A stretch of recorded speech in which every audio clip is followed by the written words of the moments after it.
ආයුබෝවන් ස්නායු වෛද්‍ය විද්‍යා විශේෂඥවරුන්ගේ සංගම වෙනුවෙන් අපි තීරණය කරා ජනතාව දැනුවත් කිරීමේ වැඩසටහන් මාලාවක් තියත් කරන්න.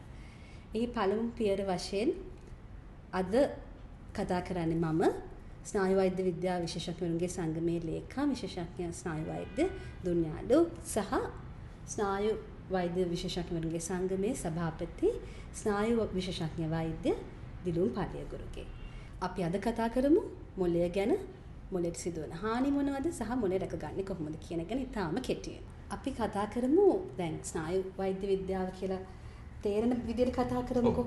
අපි කතා කරමු මොළයේ වැදගත්කම. මොළය කියන්නේ මොකක්ද කියලා අපි ඉස්සෙල්ලා කතා කරමු කියලා මට හිතෙනවා. මොළය කියන්නේ ඉතින් ඇඟේ තියෙන වැදගත්ම ඉන්ද්‍රිය. මොකද මොළය කියන එකෙන් තමයි අපි කවුද කියන එක තීරණය වෙන්නේ. ඉතින් අපි අපේ පර්සනැලිටි එක, අපි කියන දේවල්, අපි හිතන විදිය, අපේ ඔක්කොම ඇඟේ ක්‍රියාකාරීත්වය ඔක්කොම තීරණය වෙන්නේ මොළෙන්. ඉතින් දෙවෙනි වශයෙන් ඉතින් අර මොළය වටේ තමයි අනිත් ඔක්කොම ඉන්ද්‍රියන් ක්‍රියාත්මක වෙන්නේ මොළයට අවශ්‍ය විදියට. ඉතින් මොළය ඊටම වැදගත් ස්ථානයක් ගන්නවා අපේ ජීවිතේ පැවැත්ම සඳහා. අපේ මොළේ කාර්යභාරය අපි කතා කරානේ. අපි තව ටිකක් ඒක ගැන කිව්වොත් අපි අනිත් ඉන්ද්‍රියන්ට වඩා වෙනස් වෙන්නේ කොහොමද කියලා? මොළය ඉතින් ඊටාම බරින් අඩු ඉන්ද්‍රියක්. සාමාන්‍යයෙන් ගත්තොත් කිලෝග්‍රෑම් 1.3ක් 1.4ක් විතර ප්‍රමාණයකින් උනාට ඊටාම ලොකු ලේ ප්‍රමාණයක් එයා ගන්නවා. සාමාන්‍යයෙන් 20ක් විතර රුධිර ධාරිතාවෙන් එයා ගන්නවා. මොකද ඊටාම වැදගත් ක්‍රියාකාරීත්වයක් තියෙන නිසා. මොළය වැඩ කරන්නේ හුඟක් වෙලාවට ඒ රසායනික සමතුලිතතාවයෙන් සහ විද්‍යුත් ක්‍රියාකාරීත්වය මූලික කරගෙන. ඉතින් මේක අනිත් ඉන්ද්‍රියන්ට වඩා ගොඩක් වෙනස්. ඒ කියන්නේ ඊටාම අධික ලෙස වැඩ කරන, අපේ නිින්දෙදි ඊටාම අධික ලෙස ක්‍රියාත්මක වෙන ඊටාම විශේෂ ඉන්ද්‍රියක්. දැන් ඇයි අපි මොළය රැක බලාගත යුත්තේ? ඊටාම හොඳ ප්‍රශ්නයක්. දැන් මොළය කියන දේ ඒක නැවත වැඩෙන්නේ නැති ඉන්ද්‍රියක්. ඒ කියන්නේ අපි මව් කුසේ ඉඳලා කාලයක් විදියට මොළය සම්පූර්ණයෙන්ම වැඩිලා ඉවර වුණාට පස්සේ අපි ඊට පස්සේ අපි ඉපදුනාට පස්සේ මොළයේ වැඩි දියුණුවක් වෙන්නේ ඊටාම සුළු වශයෙන්. ඒ කියන්නේ සෛල ප්‍රමාණය වැඩි වෙන්නේ නැහැ. යම් යම් ක්‍රියාකාරීත්වයේ වෙනස්කම් ඇති වෙනවා. ඉතින් මේ යම්කිසි හානියක් සිද්ධ වුණොත් මොළයට ඒක නිකන් අනිත් ඉන්ද්‍රියන් වගේ ඔටෝමැටික් රිපෙයාර් වෙන්නේ නැහැ. උදාහරණයක් වශයෙන් අපිට තුවාලයක් වුණොත් හැම ඒක අපි දන්නවා ටික කාලයක් යනකොට ඒක සනීප වෙනවා. ඒ වගේ දේවල් තියෙනවා. නමුත් මොළය එහෙම සෛල වර්ධනයක් වෙන්නේ නැති හන්දා යම්කිසි හානියක් වුණොත් ඒක ස්ථිර හානියක් විදිහට තමයි අපි ජීවත් වෙන්නේ. ඒතර ඒ ස්ථිර හානියත් එක්ක අපි යම්කිසි දුබලතාවයක් නැත්නම් ඩිසැබිලිටි එකක් එක්ක තමයි ජීවත් වෙන්නේ. ඉතින් ඒ වගේ දේවල් ඔළුවේ තියාගන්නට ඕන. මොකද ඒ ඊටාම පරිස්සමෙන් බලා ගන්න ඕන ඉන්ද්‍රියක් මේක. යම්කිසි හානියක් වුණොත් අනිත් ඒ වගේ රිපෙයාර් කරන්න බෑ මේක. අපි කියමු දැන් මොළය රැකගන්නේ කොහොමද? මොළය රැකගැනීමේ අපි බැලුවොත් මොළයට හානි වෙන්නේ කොහොමද කියලා ඉස්සෙල්ලාම ඉතින් මොළය සාමාන්‍ය වශයෙන් රැක බලා ගන්නවා අනිත් ඉන්ද්‍රියන්ගේ ක්‍රියාකාරීත්වයෙන් සහ සපෝට් එකකින්. උදාහරණ වශයෙන් හොඳ රුධිර අපිට වාහිනී පද්ධතියක් තියෙනවා. ඉතින් අපේ හෘද වස්තු තියෙනවා. ඉතින් ඒකෙන් අවශ්‍ය කරන ලේ, ඔක්සිජන්, ඒතර ග්ලූකෝස් ප්‍රමාණයක් අපිට මොළයට ලබා දෙනවා. ඒකට මොළයේ තියෙන යම්කිසි අපද්‍රව්‍ය අපේ ඉන්ද්‍රියන් හරහා ක්‍රියාත්මක වෙලාවේ එළියට දානවා. ඉතින් මොළය සාමාන්‍ය වශයෙන් නිවැරදි උසස් ක්‍රියාකාරීත්වයෙන් යුතුව පවත්වාගෙන යන්න පුළුවන්. යම්කිසි හානියක් වෙන්න පුළුවන් අවස්ථාව වෙන්නේ අපි හිතමුකෝ ඒක බාහිරින් හානියක් සහ අභ්‍යන්තරික හානිය විදිහට අපි බෙදුවොත්. ඉතින් බාහිර හානියක් කියලා කියන්නේ හුඟක් වෙලාවට අපි ඉම්පැක්ට් එකක් නැත්තම් අපිට ඇදගෙන වැටීමක්, අපිට මොනවා හරි ක්‍රීඩා කිරීමේදී ඇති වෙන යම්කිසි හිසට වෙන හානියක්, නැත්තම් අපිට බහුල වශයෙන්ම දකින්න හම්බ වෙනවා මේ ක්‍රීඩා කරද්දී වෙන ස්පෝර්ට්ස් ඉන්ජරිස්. එතකොට ඇක්සිඩන්ට්ස්, එතකොට අපි දකින ඇක්සිඩන්ට්ස්, පාරදී වෙන ඇක්සිඩන්ට්ස්, ඒ වලින් අපිට හිසට සහ බෙල්ලට හානි වුණාන් පස්සේ මේ ඊටාම් බරපතල විදියට මේ අපේ ක්‍රියාකාරීත්වය දුර්වල වෙන්න පුළුවන්. ඒ බාහිර වශයෙන්. ඉතින් අභ්‍යන්තර වශයෙන් අපිට අර රුධිර වාහිනී පද්ධතිය ආශ්‍රිතව ලොකු ප්‍රශ්න මතුවෙනවා. අපි සාමාන්‍යයෙන් සුලභ ආකාරයෙන් විදිහට අපි ස්ට්‍රෝක්ස් නැත්නම් ආඝාත වෙන තත්ත්වයන්, ඒ කියන්නේ යම්කිසි රුධිර කැටියක් හරහා නැත්නම් ලේ ගැලීමක් හරහා මොළයට වුණොත් ඒකට අනුරූපී වශයෙන් යම්සි දුබලතාවයක් නිර්මාණය වෙනවා.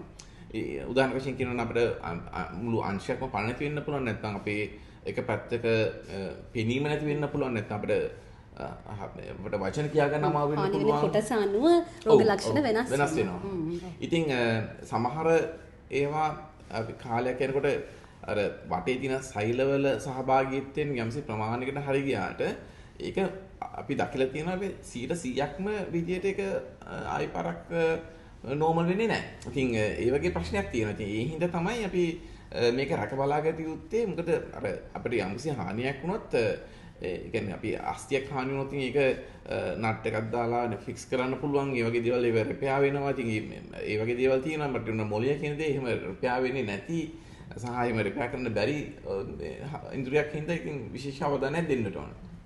හරි. අපි දැන් මොළයේ වැදගත්කම කතා කරානේ.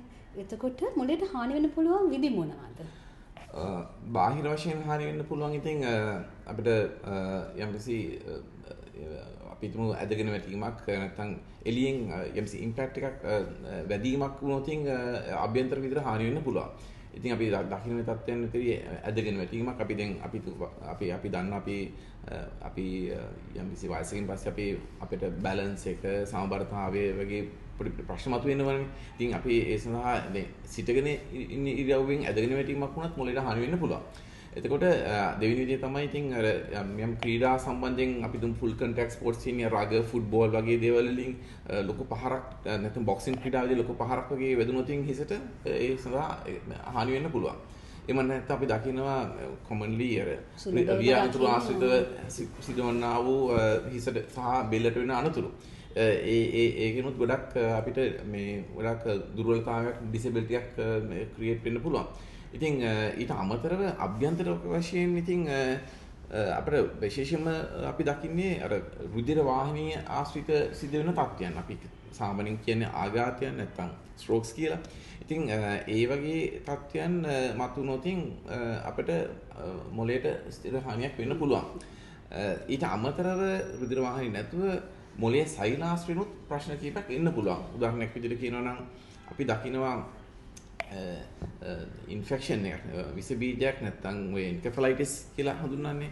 ඒ විස බීජයක් මොළයට ඇතුළු වුණාන් පස්සේ මොළයේ සෛල ප්‍රමාණයක් හානි වෙන්න පුළුවන්. ඊට අමතරව අපිට ප්‍රතිශක්ති කරන පද්ධතිය හරහා අපේ මොළයේ සෛල වලට යම්සි පීඩනයක් නැත්නම් බලපෑමක් ඇති කරන අවස්ථාවක් ගොඩක් තියෙනවා. ප්‍රදාහයක් ඇති වෙන්න පුළුවන්. ඔව්. ඉතින් ඒ වගේ විශේෂ තත්ත්වයන්දී මොළයට හානි වෙන්න පුළුවන්.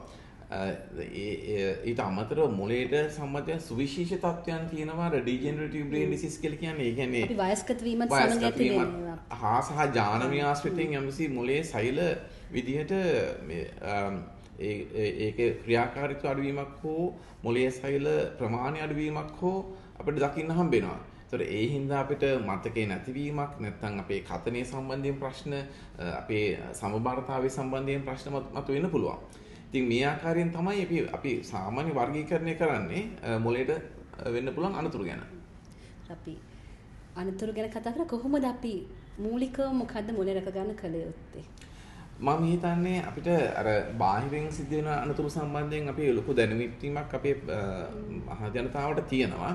ඒ කියන්නේ අපිට අපි දැන් අපි මොන ක්‍රීඩාවක් කරන්න ගියත් අපි අදාළ ඒ සේෆ්ටි ප්‍රිකෝෂන්ස් නැත්නම් ආරක්ෂිත ක්‍රම විධාන ගන්නට ඕන. ඒ කියන්නේ අපි දැනපෙකින් කියන අපිට යම්සි ක්‍රීඩා ආශ්‍රිත පාවිච්චි කරන පුළුවන් විශේෂ හිස් වැසුම් නැත්නම් හෙල්මට් පාවිච්චි කරනවා. ඊට අමතරව සාමාන්‍ය වශයෙන්ම අර අපිට රියනතුරු සම්බන්ධයෙන් ඔය සීට් බෙල්ට් එකක් දාගෙන යාම එතකොට ඒ වගේ ඉතින් අර හෙල්මට් එක මෝටර් සයිකලිස්ට්ලා yes. එතකොට ඒ වගේම අපි ෆුඩ් සයිකල්ස් පාවිච්චි කරන අයටත් විශේෂයෙන් අපේ රටේ අපේ රටේ බහුලව දැක්කලා නැහැ. නේද? අපි පිටරටවල ගියපු ගමන් ඒගොල්ලන්ගේ එක අත්‍යවශ්‍යම දානවා. ඒ කියන්නේ බයික් එකක් එක්ක අනිවාර්ය ෆුඩ් සයිකල් එකක් එක්ක වුණත් බයික් එකක් ගනිද්දිම ඒගොල්ලෝ අනිවාර්යයෙන්ම හෙල්මට් එකක් ගන්නවා. ඒගොල්ලන්ට විශේෂිත සැහැල්ලු හිස්වැසුම් තියෙනවා. ඉතින් ඒ වලින් ගොඩක් හිස සහ බෙල්ල ආරක්ෂා කරගන්න පුළුවන්. ඒ වගේ ඉතින් පිටින් සිද්ධ වෙන අනතුරු අභ්‍යන්තරිකව තියෙන ඉතින් අර ප්‍රධාන වශයෙන්ම අපිට අර රුධිර වාහිනී පද්ධතිය ආශ්‍රිතව අපි සිද්ධ වෙන්න පුළුවන් යම් කාරණා ටික අපි රැක බලා ගන්නට අවශ්‍යයි. උදාහරණයක් වශයෙන් කියනවා නම් අපි රුධිර පීඩනය මනින්නට ඕන. ඒක තමයි ප්‍රධාන දේ. ඒකට අපි යම් පුරුදු ආශ්‍රිතව තියෙන දුම්වැටි ආශ්‍රිතෙන් මොකද අපි දන්නවා රුධිර කැටි නිර්මාණය වෙනවා. ඉතින් ඒ වගේ දේවල් අපි යම් කිසි අපි ඒක අත්හැර ගැනීමක් කරන්නට ඕන. ඊට අමතරව දැන් අපේ ඒක ගැන කතා කරන්න ගියොත් ඒක ලොකු මාතෘකාවක් පසු අපි ඒක ගැන කතා කරමු. ඔව් අර නැත්නම් අපි අපේ තියෙන අපේ සීනි ප්‍රමාණය සහ ආශ්‍රිතෙන් ඔය අපි කියන්නේ ප්ලාක් බිල්ඩින් කියලා නැත්නම් රුධිර වාහනය ආශ්‍රිතෙන් නැතිවන්නා වූ යම්කිසි කැටි ගැසීම් නැත්නම් ඝනවීම් පාලනය කරගන්නට විශේෂයෙන්ම අපේ සීනි මට්ටම අපේ රුධිරේ තියෙන කොලෙස්ටරෝල් මට්ටම ඒ වගේ දේවල් ගැන විශේෂ අවධානයක් යොමු කරන්න ඕන. මම හිතනවා අද අපි ඊටාම කෙටියෙන් කතා කරා මොලේ වැදගත්කම සහ මොලේ සිදුවන හානි සිදුවන ක්‍රම හා එක ගන්නේ කොහොමද කියලා හරිම කෙටියෙන්. හැබැයි අපි තව වැඩසටහන් මාලාවකින් ඔබ හමුවට එන්න බලාපොරොත්තු වෙනවා.